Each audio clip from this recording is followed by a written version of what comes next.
Let's play chess. I just finished a game against this opponent who won the first two games, and then I took the third out of the three that we've played, and I'm glad to see is accurate on the winning side, reasonably accurate on the losing side. So neither of us had any reason to hang our heads about this game, um, and I thought, from my vantage point, I had fun playing it. I'm gonna have fun discussing it, and I'm gonna learn from the game, so I continue to improve as a chess player.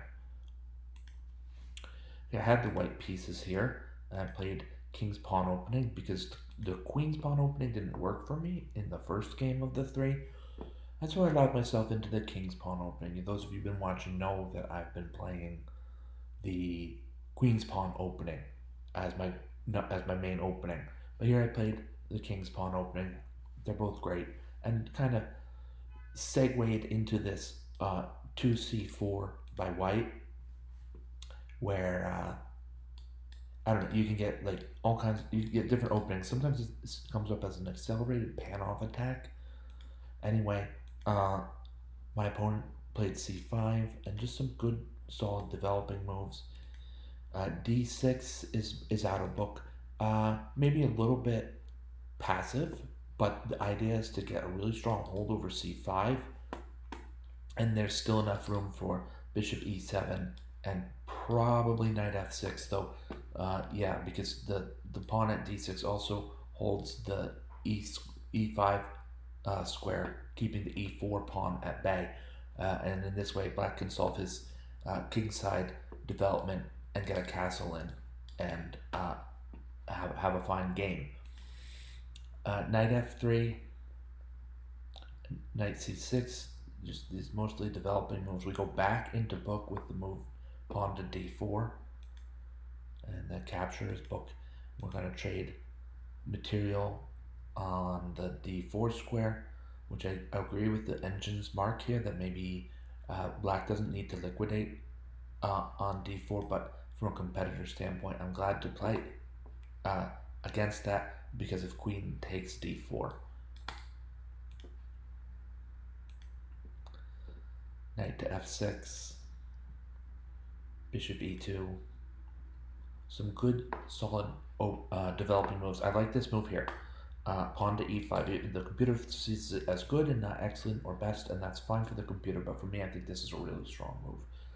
The idea is, if I have my queen just sitting out here in the open, that the c6 knight is gone or away, and that the f8 bishop can't reach a square to attack my queen, then attack with the pawn.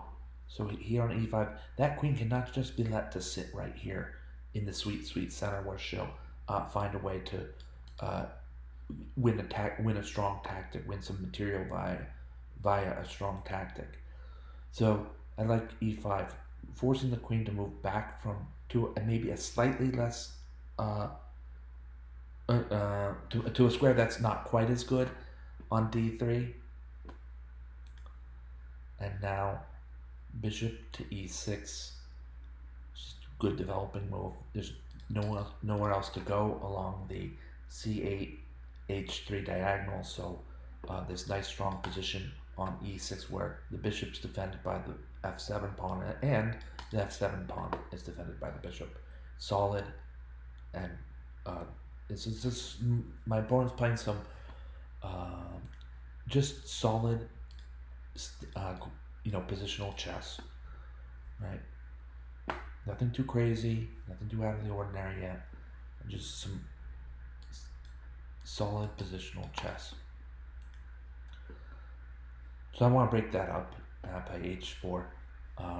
This pawn will either be a threat along the h file, or can serve as a sort of an outpost to help. It can serve so as to aid an outpost on g5, where I plan to place my bishop to g5, and the pieces are strong, protecting one another. Though I have to be honest here, bishop to g5, these are protecting each other, the pawn and the bishop and the pawn.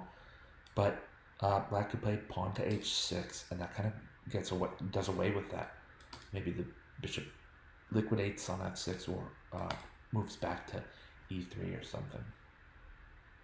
So this maybe, I don't know. So then h4 is more likely just a move to get a pawn storm going. Rook to c8, b3. This pawn is so extremely protected. And it's a move by Black's knight to d7, staying flexible here. My opponent's staying flexible. I mean, if possible, I'm sure my opponent would be okay with a real grand sweeping move by the bishop at f8 as he slides across the scene to b4, pinning a piece that is only defended by royalty.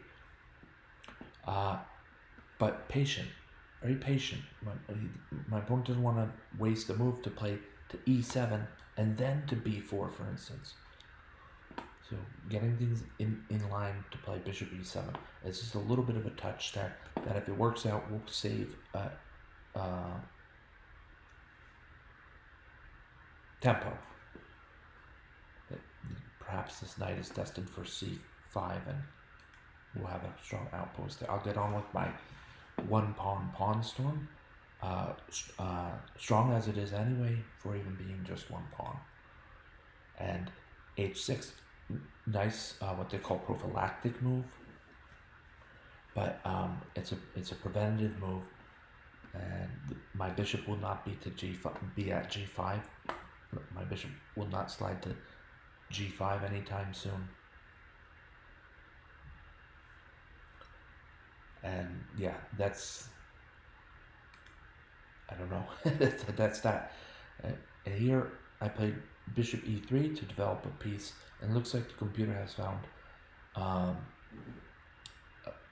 some criticism for that move.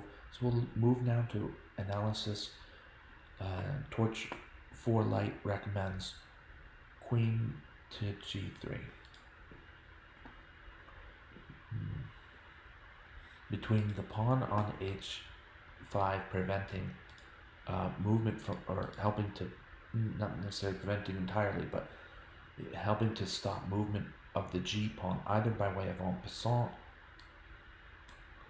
or by regular capture.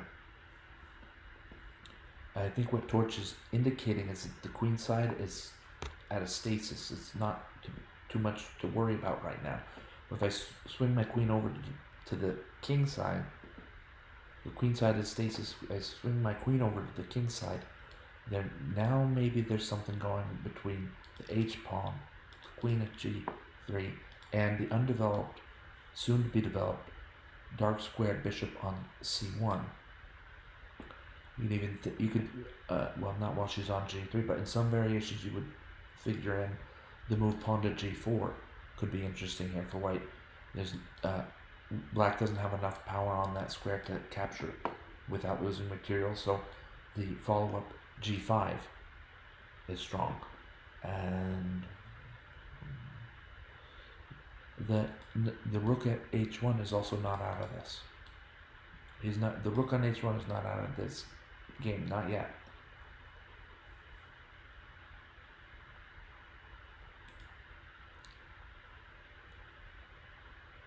Bishop e3, pawn to b6.